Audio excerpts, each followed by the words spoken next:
Now, JD and Mrs. Philippines Universe, Camilla Kim. Woo-hoo! Look at the beauty queen wave. We're practicing how to sit down properly. Look at that. Yes. Yes, you have to Straight have your back. diaphragm straight back and hand on knee. Chin parallel to the floor. Parallel to the floor. Okay. Ladies and gentlemen, Camilla Kim Galvez, Mrs. Philippines Universe 2009. 2009. Wow! Hi. She was our first guest of the year right after she won. Wow, bueno mano. You are our bueno mana. Yes. And then now you are getting ready to leave for your international pageant. You're going to represent the Philippines in the Mrs. Universe pageant. But before we talk about that, what is it like to be Mrs. Philippines? Do you get to travel? Do you grace events and do things like that? Yes, well, a lot of times we are asked to grace events like ribbon cutting and judging for other pageants. Right. Well, for me, even before, I really wanted to join Mrs. Philippines because I wanted to have my message out there. And for me, I'm more excited about this Mrs. Universe pageant because I get not only to talk to Filipinos, but I get to have a wider spectrum, talk to people around the world, and really get my message across. Don't you miss being a TV reporter?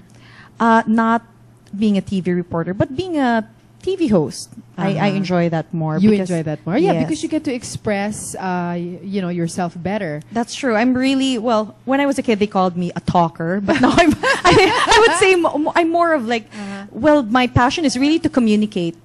And whether that is in writing or speaking or singing, my heart is really to express myself, really get my message across. That's really my passion. What is your message? Well, even before the Mrs. Philippines, my husband and I have been very passionate about helping couples have the best marriage they can have. And at the same time, also being the best parents, although my husband and I have yet to have the privilege of having our own children. But that's really our passion. I have the best parents for me in the world. And, they've showered me with so much affirmation, so much love. And, for me, that no matter what the world says, sometimes the world can be, can be harsh. cruelly harsh, and they'll say things to you. But if you have that, like my parents were very, very, very loving, their love was so unconditional. And for me, even if I'm not a parent, I want to bring that across. I want to, because share you've that. I've experienced it firsthand. And that's the message that I want to share with a lot of people because, for one thing, our Ninang and Ninong, Pastor Roy and Sasa, they were the ones who gave us premarital counseling, and they were the ones who trained us to do counseling for other couples. And, we really want to bring it out.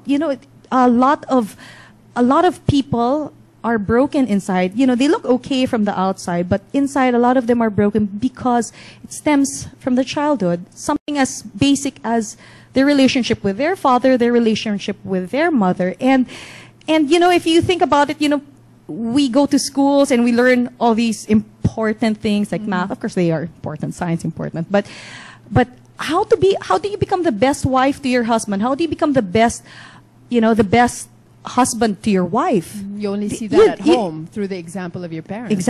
Exactly. And not necessarily it's the best you don't example. even see it. Yeah. Yes. Sometimes you do model yourself from your parents, but it's not really sometimes the best example. So when you were in the Mrs. Philippines last year, which was December last year, Yes. did you see, did you have any co-contestants who you knew were hurting inside? They seemed okay outside, but deep down inside they were hurting. Definitely a lot. Actually, but you don't have to be it's okay if you're separated. You can still join Mrs. Philippines. Yes, yes, you can. So it's okay. Actually, there were several people who were separated who joined Mrs. Philippines. It's okay. Actually, you see, that brokenness. I worked before also in a foundation that helped children who were physically and sexually abused, and also with women who were battered wives. And you can see the brokenness of a person in the way they react to things, or the way you can see it. The way they speak. The way they speak. Like, for example, if you are easily angered by, let's say, just, you know, Maliit na bagay. Oh, maliit na bagay. Let's say the situation is valid. I mean, your feeling is valid, but parang times 1,000. Yung Ganon. reaction mo. Oh, your reaction times 1,000. So you can see that.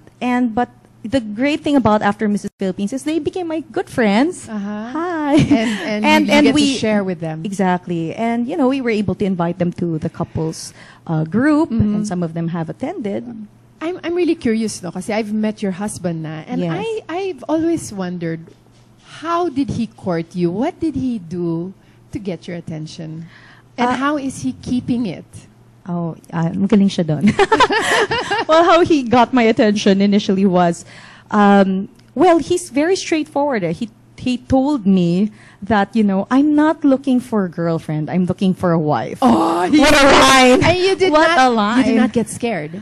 No, because I was thinking, you know, I'm not here to play around. I'm not here to, you know, test the market. I'm here to look for my husband. lifetime mate. Yes, Exactly.